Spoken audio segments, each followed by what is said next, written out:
Hi everyone, it's Sarah here, and I am here with a 10 types video. If you don't know, 10 types is a series that I have on YouTube where I go through 10 different types of blank, blank, blank spreads, trackers, etc. For example, I have 10 types of routine trackers, 10 types of goal planning, things like that. So my latest one, since it is September, is a back to school spreads. So a lot of these you can find in various parts of the internet, on Pinterest, etc. But I put some of my own twist on a lot of these. So let's go ahead and jump into the back to school spreads. So the first spread I want to show you is a hybrid schedule. So a lot of people, given the current pandemic, are on a hybrid schedule or online only schedule, or hopefully not everyone is doing all in-person classes, unless your area is very self-contained. I hope that your schools are doing right by you and making sure that they are putting in some sort of hybrid schedule. I know a lot of universities are doing that. So instead of doing color coding by the actual class, which you can totally do in this spread as well, but I have color coding by if it is in-person or online. So the diagonals would be in-person classes and the dots would be online. You can do any sort of pattern you would like, and you can also color code the class. For example, if there are two of these CHE 212s, you could do those a particular color, while Bio 120 would be a different color. And then the pattern can help with that. Or you can do color coding based on in-person or online. For example, if it's in-person, you can just do purple. If it's online, you could just do blue. So that's the idea of the hybrid schedule, because a lot of people are trying to figure out how it's working between in-person and online. And honestly, it could change multiple times throughout the semester, so having the latest version of the schedule may be helpful. The second one I have is an assignment log. So this particular log is, I just used some future log stickers that I have from my shop that are obviously past due because this is July 2020 to help me build this spread. So you have 3 months worth of assignments. You could do whatever the semester is, if it's 4 months, if it's 3 months. I don't know, a lot of people are doing some crazy things right now. So I just put 3 months in here. And then for each class, you would mark the specific assignments for each class. On the flip side of that, you can do an at a glance of the semester where you do all of your classes and you do the different color coding for each class. That way you can see all of the assignments that you have upcoming for October, November, or December. Now the benefit to one to the other is if you have this particular at a glance, you can see all of your classes at once, obviously, and you can help plan for different events and things like that that will be happening. Like if I know there's this week of November 18th, 19th, 20th is absolutely insane because there's 3 assignments right there and 1 assignment at the beginning of the week. Maybe that week I don't plan events. You know, I don't go to a soccer game or whatever. Not that I think that a lot of people are going to be participating or going to a lot of these events. We just don't know right now. But the idea is you can see everything in one spot. Versus the CHE 212, if you want to see all of your assignments due for that particular class, you can do a breakdown. You can also have some more information regarding that class.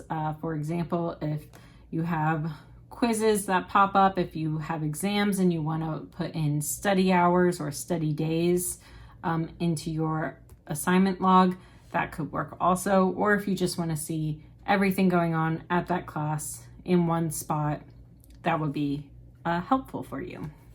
So number 4 is doing an assignment progress. So for example, we have a progress bar over here. I bring this progress bar back in another spread later, and you do an entire page related to that assignment where you can help build your outline. For me, it's really, really helpful for me to write things down so that I remember them.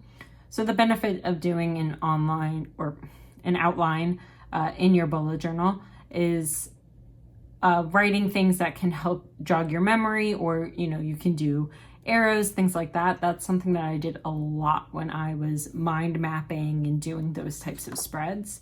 So doing a whole page for an assignment progress and then having that progress bar related just to that topic really helps you focus in on that particular assignment.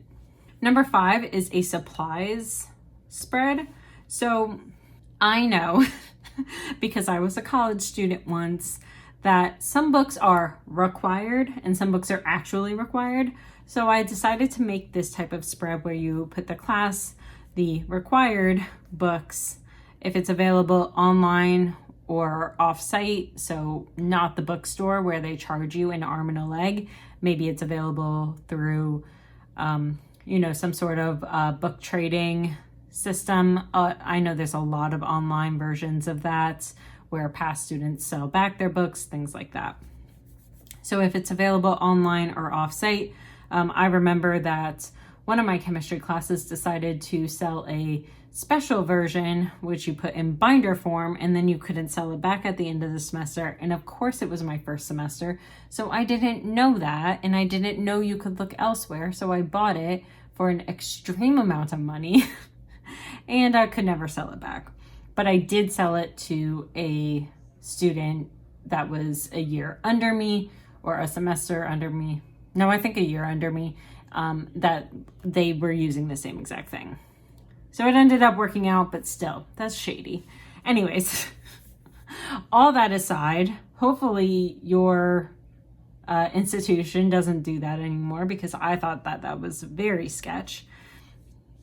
But I put if there's assignments associated with that particular book. So if there's no assignments associated with it, or maybe you can get it for download or something like that, maybe you don't actually need the book because there's no assignments. It's just like a reference book, which I know they love to do at universities. So if you need to purchase it or not, and then a cost column. So those are the different ideas that I have related to supplies. My advice, always wait, always wait until after you get the syllabus and after they talk to you about the syllabus on the first day of classes, because sometimes you don't actually have to buy the books. I also have a list down here for software purchases / downloads, because a lot of people will be doing hybrid type of situations at their universities. Maybe you have to download a certain type of software. For example, if you're doing Zoom classes or whatever, maybe you have to do the download for the software, versus in a normal setting, you may not have had to do that. So I just put that down there as well. Number 6 is a study plan, and I actually have a layout that I've used in my bullet journal before that I thought would work really well for a study plan, and that's doing this sort of time tracker over here. So maybe you don't need to do it for the weekend, maybe you're taking the weekend off, but if you were doing the whole week, instead of doing sleep, work, meeting / event, or fun, you could do the different classes and put your study plan in for those particular classes. And I really love the idea of this time tracker. And this is actually from Crafty Engineer. I believe it's Crafty Engineer. I will double check and put it on the screen here for this timetable. And this entire layout was inspired by that account on Instagram. So these time trackers, golden. I really love the idea of them. I did it in a more general sense, but if you wanted to incorporate this as your study plan, I think it would work really, really well. The next one I have is a thesis chart, but this could be used for any sort of assignment, dissertation, any sort of essay where it's word count based. So you have the days that you actually work on said thesis, essay, etc., and you put together a chart and the total amount of words that you needed. My thesis was way more than this amount of words, so I would need like an entire page. But if you were working on it throughout an entire semester, than just doing the days that you're working on it, maybe that ends up being that you procrastinated and it's all May 1st, May 2nd, May 3rd, May 4th, May 5th, May 6th, May 7th, and it's due on May 7th.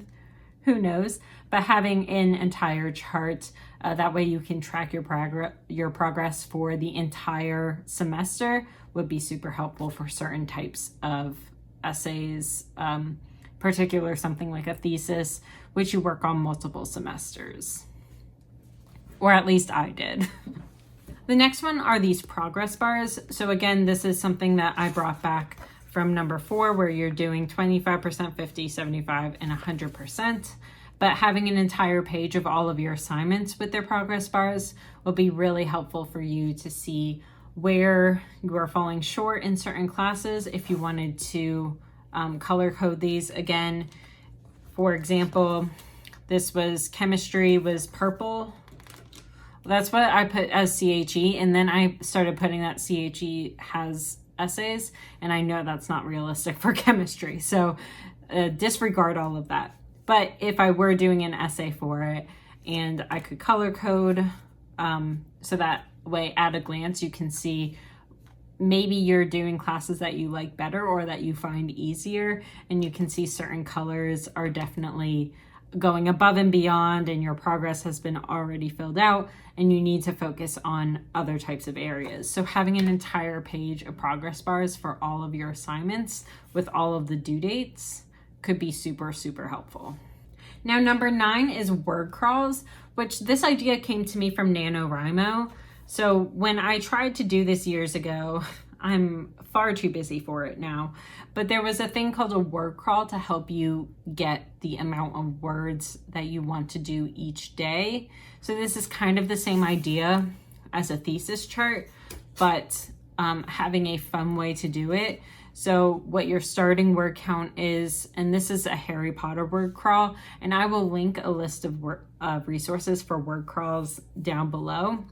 And the whole idea is that based on something in Harry Potter for book 1, you're trying to get a certain amount of words for each day. It's a little hard to explain. The other idea is like word sprints, where you spend 10 minutes and your goal is to get a certain amount of words in those 10 minutes, and then you're able to take a break for a certain amount of time. Or you do a 2-hour word sprint where that's all you're focusing on. You're not opening any other tabs. You're not doing anything else. You're just focusing on that particular item. And the whole idea of a word crawl or a word sprint is just to get through that particular thing. So for example, we have Diagon Alley crawl, and these are things that you can do with other people in NaNoWriMo. Maybe this is something that you can do with other students in your year or something like that. And if you get 239 words in that crawl, then you get 2 galleons. It's just a fun way of incorporating something that you like with something that may not be as fun. So you're incorporating Harry Potter and getting galleons with assignments that you may not be looking forward to. And I will link a lot more information to word crawls down below. It's something that I've done once and years ago. So I don't know if it necessarily worked for me, but I'm sure it can be helpful for other people.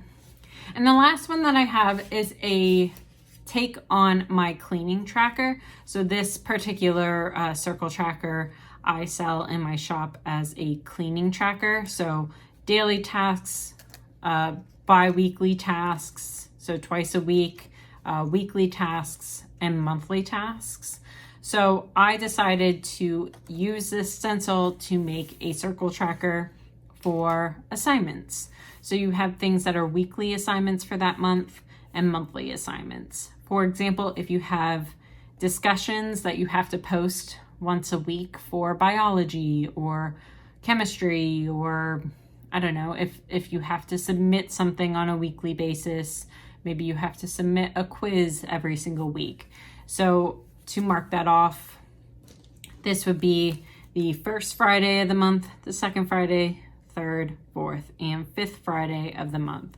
So if you complete the discussion on the first Friday, on the second Friday, you forgot on the third Friday, and then you completed it the rest of that month, then that's how you would mark things off. And then similarly, you have monthly assignments where there's only one thing to mark off. If you completed the exam on 9/30, then you can just mark off this big tracker.